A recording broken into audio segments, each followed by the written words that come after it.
you need to think strategically about how you're going to organize, manage, and lead the enterprise to enable an adaptive, resilient organization with high commitment and the capacity to innovate and change. Michael Beer, Professor Emeritus at the Harvard Business School and Chairman of TruePoint. Leaders of these organizations have made, and those who aspire to build these firms need to make, a number of critical choices. The first and foremost choice is about what is the purpose of the organization. Is it to increase shareholder wealth and stop there, or is it more than that?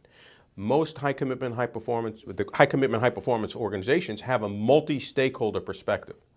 They see their task as achieving profitability. That's very important. It's essential for survival.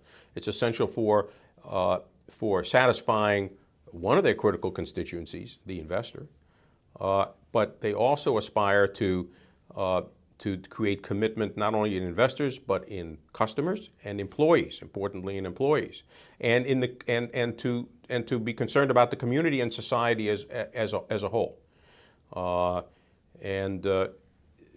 So the choice of purpose and the choice of values that reflect that multi-stakeholder perspective is an essential first step in the development of a firm.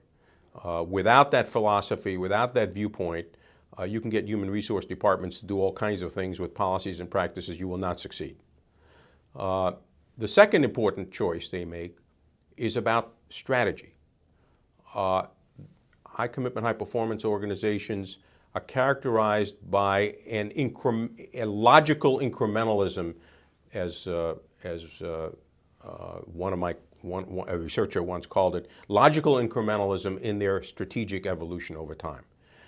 They don't strike out into areas that they don't have any capabilities in. They stretch their capabilities, they develop their capabilities, and they move into adjacent areas and grow that way off core capabilities. Hewlett-Packard, again, would be a great example.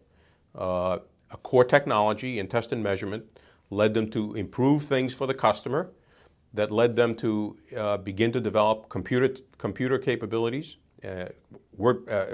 information processing capabilities, because that was part of building better test and measurement organizations, and then they began to apply those same ideas in innovative ways into both the computer business, the server business, and ultimately and the printing business, which was an offshoot of the sort of that whole approach.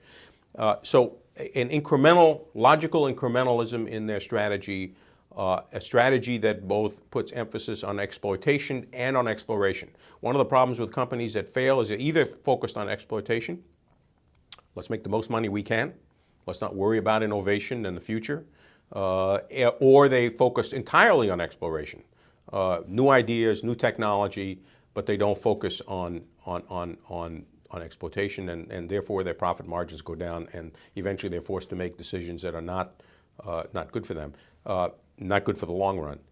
The third element is risk management, and we've seen that in spades in the 2008-2009 period.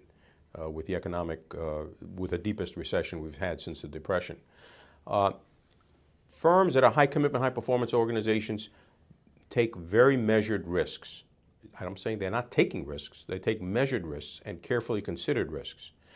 Some characteristics of them, for example, that I found in Hewlett-Packard, Southwest Airlines. I just interviewed Gary Kelly, the CEO of Southwest Airlines, about 6-9 months ago.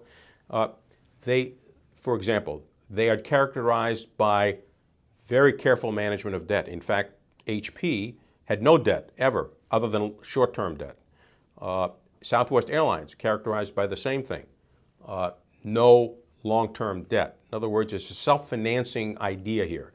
Now, in some industries, that's not entirely possible, but you live as close to that set of ideas as you can.